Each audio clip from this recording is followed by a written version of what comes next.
दोस्तों, black clover में एक ऐसा कैरेक्टर है जो कभी विजार्ड किंग बनना नहीं चाहता। वो कभी स्पॉटलाइट नहीं मांगता, बस अपने अंदाजे से अपना काम करता है। लेकिन उसके बिना ये पूरी कहानी एकदम अधूरी है। ये है यामी शोकिहिरो, एक फॉरेनर आउटकास्ट और ब्लैक क्लोवर का सबसे डेंजरस आदमी। आज मैं आपको बताऊंगा यामी की पूरी कहानी, उसके बचपन से लेकर उसके क्लोवर किंगडम आने तक, उसके ग्रेटेस्ट सैक्रिफाइस से लेकर उसकी छोटी बहन इचिका के बारे में, जो सालों तक उसे अपना दुश्मन समझती रही। कहानी शुरू होती है एक दूर किसी देश में, हिनो कंट्री, जिसे लैंड ऑफ सन भी कहा जाता है। फ्यूडल जापान जैसा ये देश जहाँ समुराय, शोगिन और की कॉन्सेप्ट का चलता है। यामी का जन्म हुआ यहाँ एक छोटे से फिशिंग टाउन में, गोशु। उसका परिवार था यामी क्लैन, मास्टर मैजिक स्वॉर्ड्समैन का खानदान। बचपन में यामी के पापा एक फिशरमैन थे, लेकिन वो काफी ज्यादा नशाबाजी करते थे, जिसकी वजह से घर में हमेशा मारपीट का माहौल बना रहता था। और यामी हमेशा अपनी छोटी बहन को इचिका को बचाता था। यामी का एकदम सिंपल सपना था अपनी बहन को सेफ रखना। उसे किसी भी विजार्ड किंग से कोई लेना देना नहीं था, ना ही किसी ग्लोरी से। सिर्फ उसे अपनी फैमिली चाहिए थी। लेकिन जो होने वाला था उसने कभी नहीं सोचा था। एक रात उनके पापा ने इचिका को किकोनगन नाम का एक ड्रग दे दिया, जो कि उसकी पावर्स को फेसफुली अवेकन करने वाली थी। इचिका का कंट्रोल एकदम खत्म हो जाता है। वो प्योर रेज में आकर पूरी यामी क्लैन का मैसेकर कर देती है, जस्ट लाइक इताची। सुबह जब इचिका को होश आया, उसे कुछ याद नहीं था। उसके आसपास सिर्फ लाशें भरी हुई थी और उसका भाई यामी खड़ा हुआ था उन सबके बीच में। यामी ने एक डिसीजन लिया, वो डिसीजन जो उसकी पूरी लाइफ चेंज कर दिया। उसने अपनी बहन से कहा, मैं ये सब करके भाग रहा हूँ। उसने ब्लेम अपने ऊपर ले लिया ताकि इचिका को कभी भी ये जानना ना पड़े कि उसी ने अपने क्लैन को मारा है, और ताकि कभी वो गिल्ट में ना जा सके। और वो रात को चुपके से देश छोड़कर भाग जाता है। टीनेज में यामी एक दिन फिशिंग पर तूफान आया था। उसकी बोट डूब गई और जब उसकी आंख खुली, वो एक बिल्कुल नई दुनिया में था, क्लोवर किंगडम। यहाँ की भाषा उसे समझ में नहीं आ रही थी। उसकी डार्क मैजिक लोगों को ओमनियस समझ में आता था। वो था एक फॉरेनर, लोग उसे भागते थे, गली में लड़ाइयाँ होती थी, कोई उसे अपना नहीं समझता था। यामी अकेला था एक नए देश में जहाँ उसे कोई नहीं चाहता था। लेकिन फिर एक आदमी मिला, जूलियस, फ्यूचर विजार्ड किंग और उस वक्त का एक मैजिक नाइट।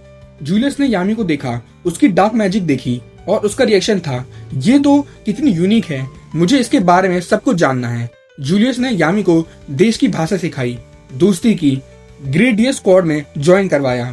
पहली बार किसी ने यामी को मॉन्स्टर नहीं, पोटेंशियल देखा। ग्रेट डियर, जो अब एक्वा डियर है, उस वक्त था एक लेजेंडरी स्क्वाड।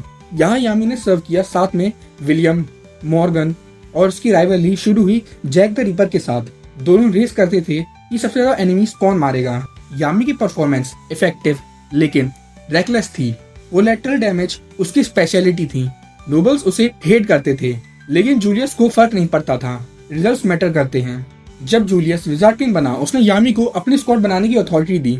और यामी ने क्या किया, एलिट नोबल्स नहीं लिए, पावरफुल फैमिलीज के बच्चे नहीं लिए, उसने मिसफिट्स लिए, रिजेक्टेड लिए, वो लोग जिन्हें सोसाइटी ने यूजलेस बोल दिया था, वो लोग जिन्हें किसी ने अपना नहीं समझा। ब्लैक बुल्स बना, एक ऐसी स्क्वाड जहां आउटकास्ट का फैमिली बन गया।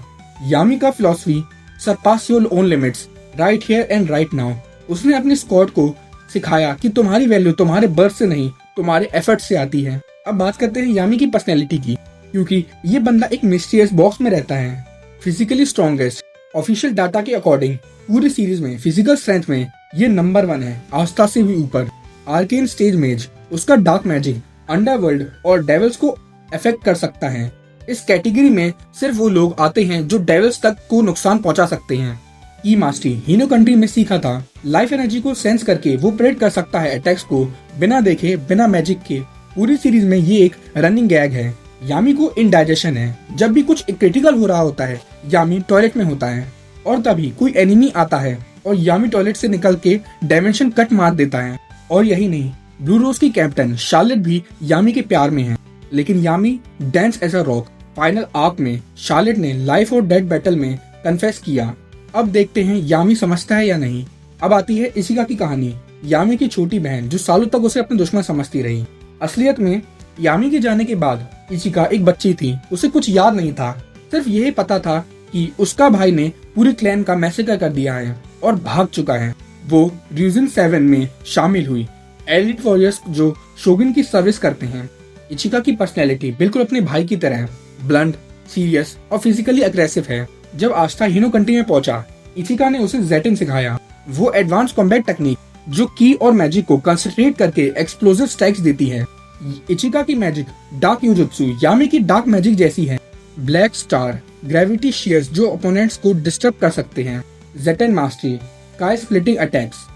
फाइनल आर्क में इचिका आती है क्लोवर किंगडम आस्था के साथ लड़ने लूसियस के अगेंस्ट, और फिर वो मिलती है यामी से, जहां उसे पता चलता है कि यामी ने ब्लेम लिया था, जबकि उसकी बहन ने खुद ही पूरी क्लैन को खत्म किया था। उसके भाई ने सारी जिंदगी उसकी बहन के लिए सेक्रीफाइस किया, और फिर लास्ट में दोनों भाई बहन एक साथ लड़ते हैं। तो दोस्तों, यामी शिकिरो की कहानी क्या सिखाती है?